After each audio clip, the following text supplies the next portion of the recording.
Some local workers are going to court to get their paychecks.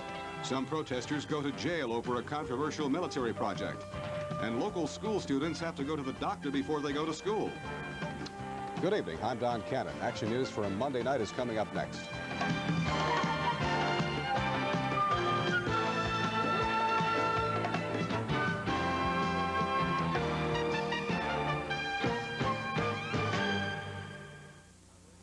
There are more than 2,000 different birth defects. Support the March of Dimes' efforts to prevent birth defects. The March of Dimes saves babies. Please help.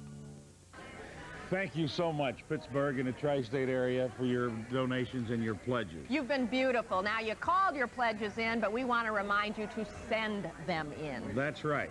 Send them in, and send them in to this address we're going to show you. The address is United Cerebral Palsy Telethon, care of Equibank, 2 Oliver Plaza, Pittsburgh, PA, 15230. Send it in. Thank you, Pittsburgh. From Channel 4, WTAE TV in Pittsburgh, this is Action News. Hello, Pittsburgh. Employees for the United Dairy Farm stores have been fighting for their jobs.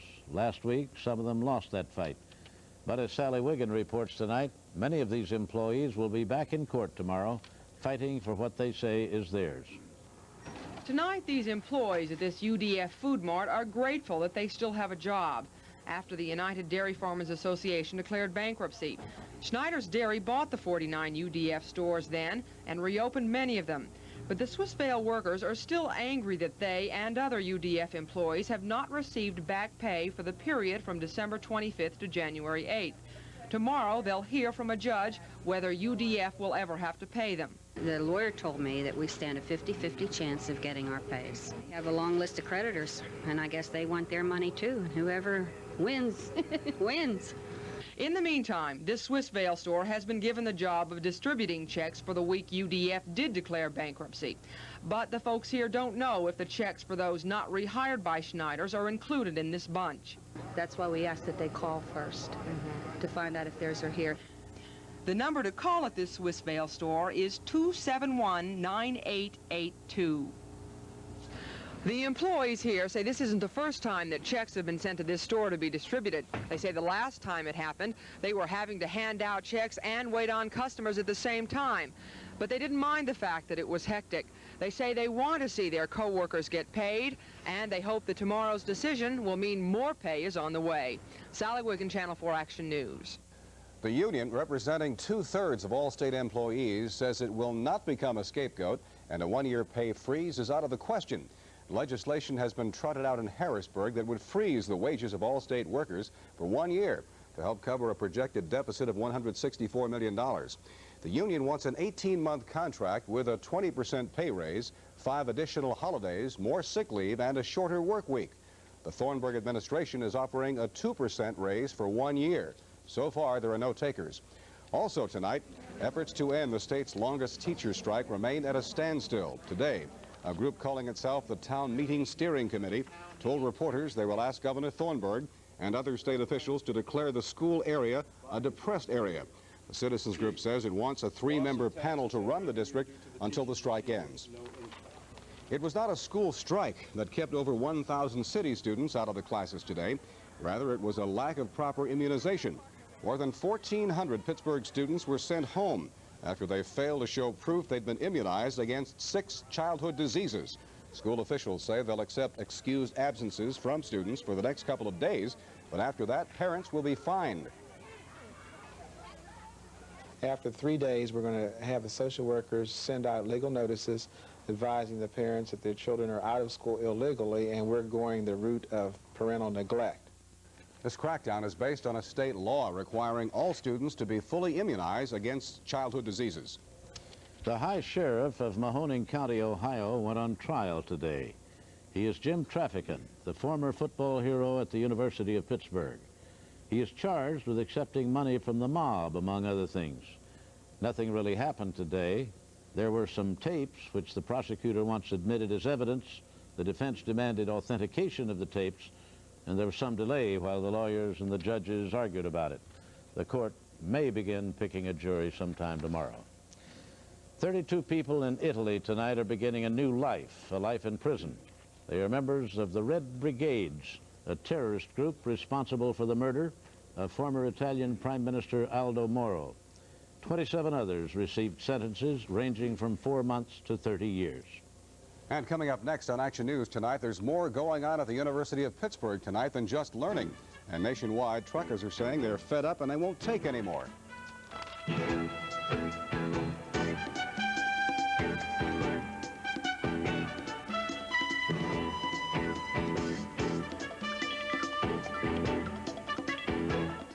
With cold weather and rising energy costs driving up your family's gas bill, you've just got to take advantage of the brakes.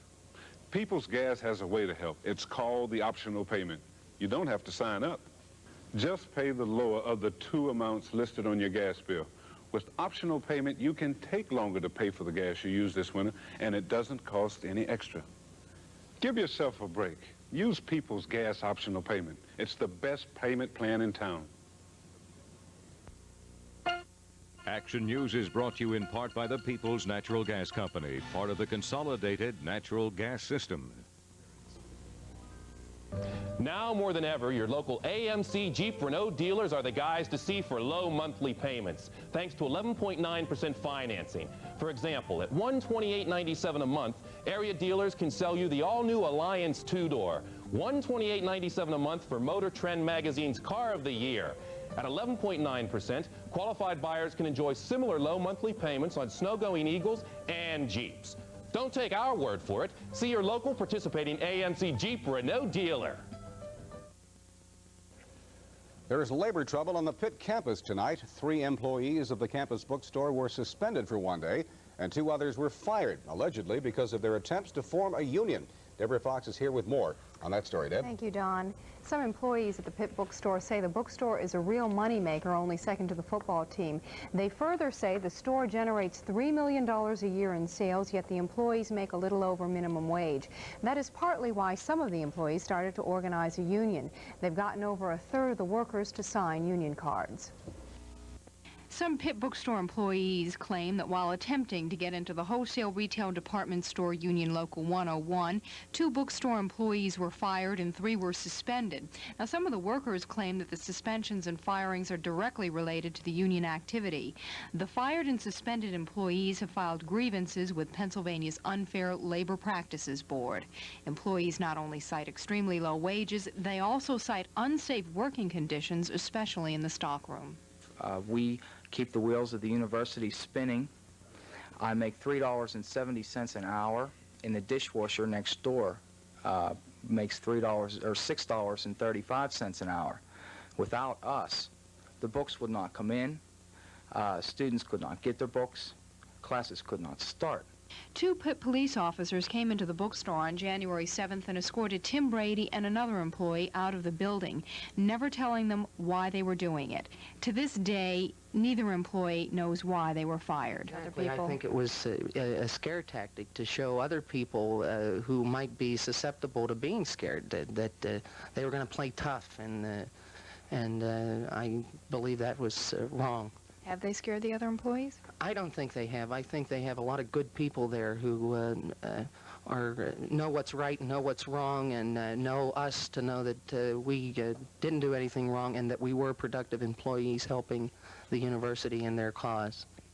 And the Vice Chancellor of Human Resources at Pitt says the 2 employees were fired because of just cause. He said the workers have filed grievances and feel it would be unprofessional for the university to comment on the situation until the grievances are heard.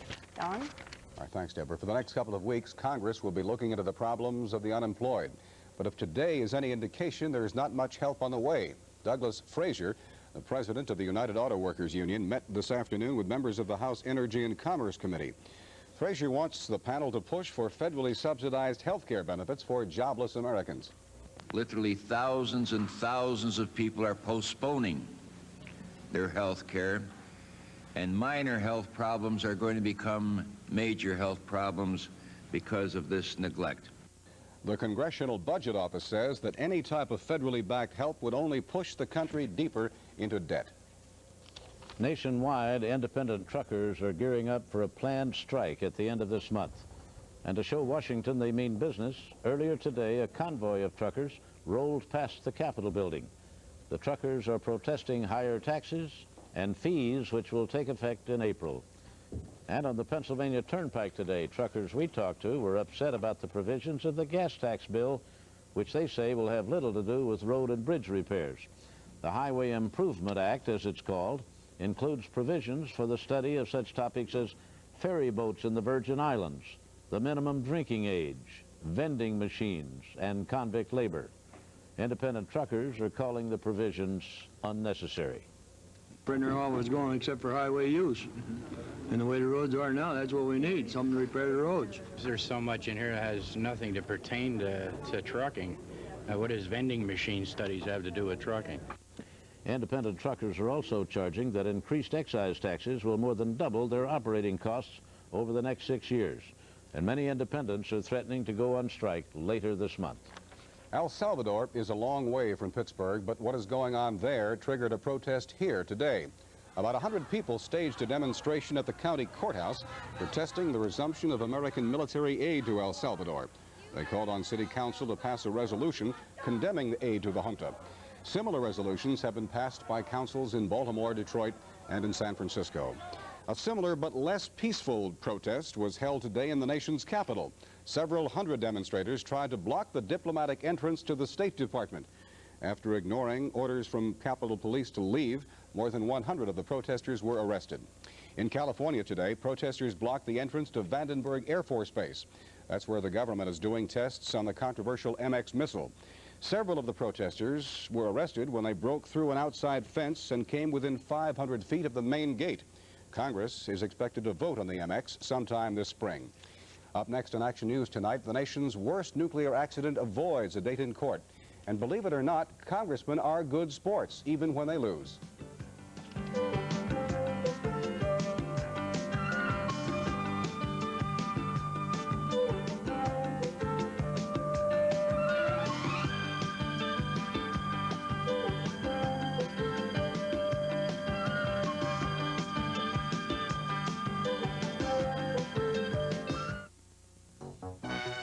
Now, the revolutionary new sweetener discovery you've heard about is here, introducing Equal.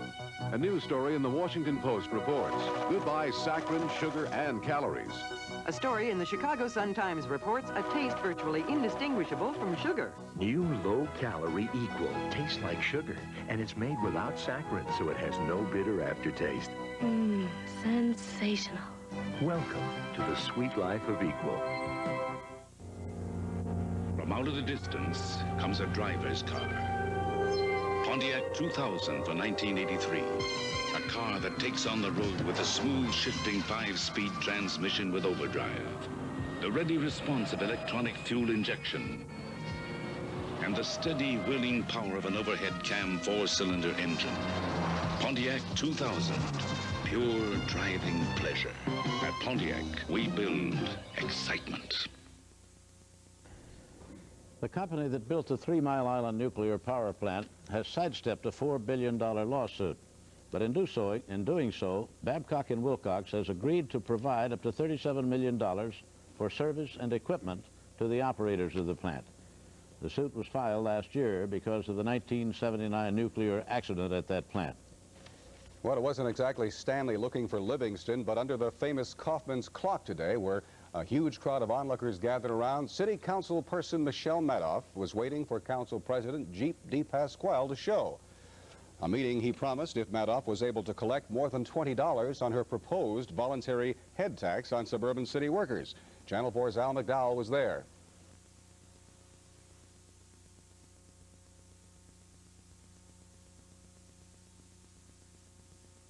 Hey there, 1,500 bucks.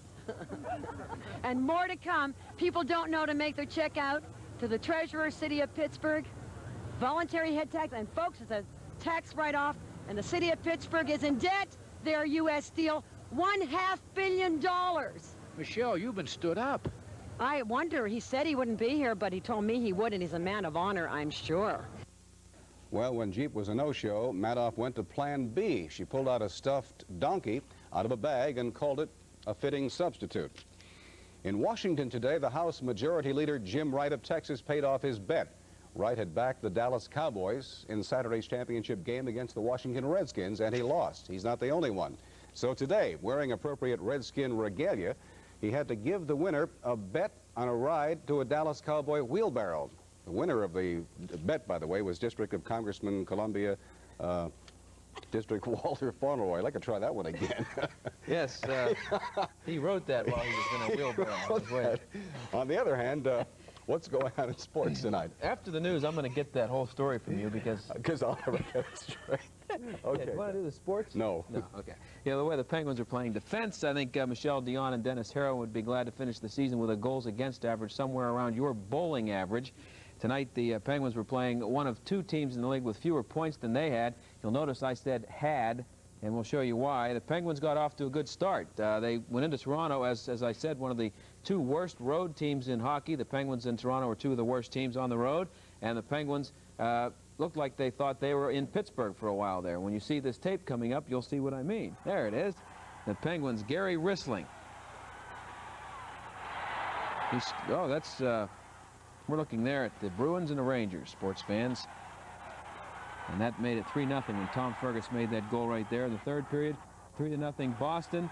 Don Maloney feeds Vaklov Nedemensky 3-1. That broke the shutout for Peters.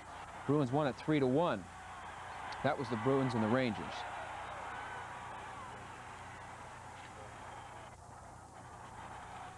And Pitt won for the first time in the Big East Saturday when they beat Seton Hall. Tomorrow night, you can see Pitt try to win another one in the Big East. Pitt plays at Boston College. We have the game here on Channel 4.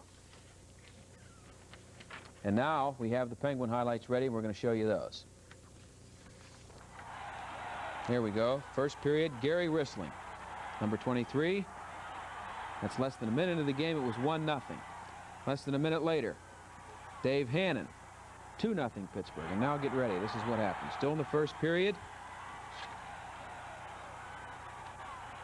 Rick Vive, 2-1. Later in the first, Peter Inanak, 2-2. Still second, Vive again, 3-2 Toronto, past Dion. Second period, Inanak, 4-2 Toronto. Second period, George Gavin, 5-2 Toronto. Second period, John Anderson, 6-2 Toronto. Third period, Borge Salming, 7-2 Toronto. And third period, Greg Terrian. And it's an 8-2 final. When do you see this bench here? I think the Penguins look like they're happy. Long night. Now we're going to take a look at, let's go to the college basketball scores. As I said, Pitt is playing Boston College tomorrow night. You'll see that game here on Channel 4. There was a game in the Big East tonight, Villanova and St. John's. And here it is, John Pannone. Right here puts Villanova up by 7. Right there. 7-point lead early in the game. Now watch this, David Russell. The alley-oop from St. John's. Kevin Williams right there puts St. John's ahead. Now the score tied right at this point. Goaltending is called on St. John's right there. Villanova led 37-35 at the half. Second half, Ed Pinckney puts Villanova up 49-41. But from that point on, it was all St. John's. They came back. Warrington.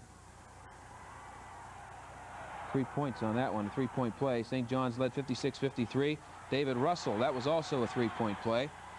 St. John's was 35 of 38 from the free throw line. And watch how they ended the game. David Russell. I think they call that a 360.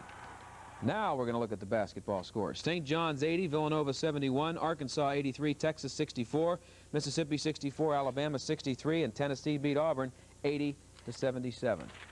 Well, in the next several weeks, you're going to hear a lot about high school kids deciding where they're going to go to play college football. A lot of the names won't mean much to you, but if you followed high school football at all this past season, you know that Tim Manawa of North Allegheny is probably the best prospect around here. He's 6'2", 215. He plays running back or linebacker. At least he did in high school. He'll play fullback next year, and he'll play it at Penn State. He announced that today.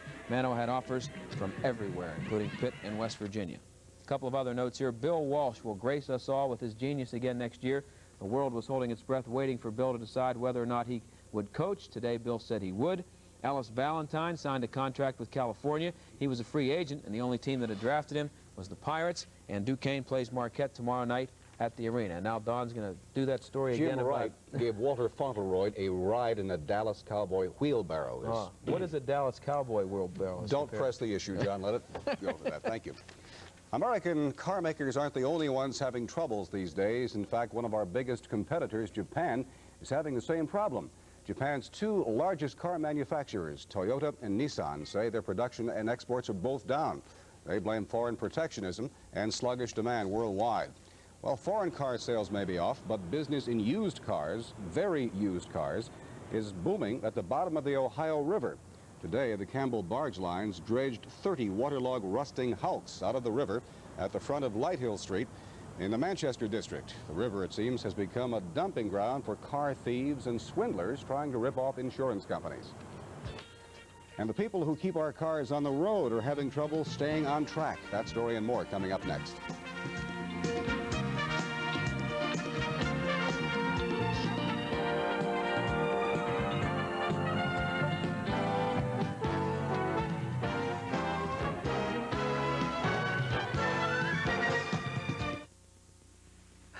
Why don't we just update last year's figures? Oh, no, there's been a lot of changes in the tax laws. Look, since we both work, we can exclude up to $1,500 of income this year. Dollars? Not only that, but there's an increased child care credit, and it's easy to claim. There they go again. Don't you just dread tax time? And non-itemizers can even claim a charitable contribution this year. How do you know so much? I read this free IRS publication. 82 tax changes. It gives full details on all the changes. And look, here it is. We can each take a $100 exclusion from our dividends. That's $200. Great. I know. And look at this. It's a good thing we wrote to the IRS. Oh, look at that one. That'd help a lot. I know. For a free copy of Publication 553, write to the IRS.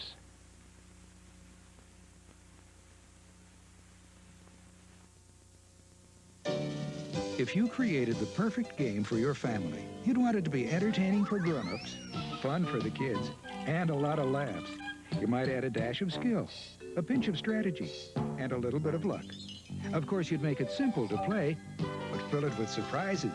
What would you have when you finished? Uno! Well, what do you know? Uno. No wonder you can't say no to Uno, America's family get-together. Uno! The Arab oil cartel that once had the world waiting in line to fill her up tonight can't decide what to do next. OPEC leaders have broken off their emergency meeting in Geneva after failing to come up with any answers to the worldwide oil glut. That glut could force prices down still further. Good news for us, but bad news for OPEC. Meanwhile, there's more news out of Harrisburg tonight on mandatory auto emissions tests.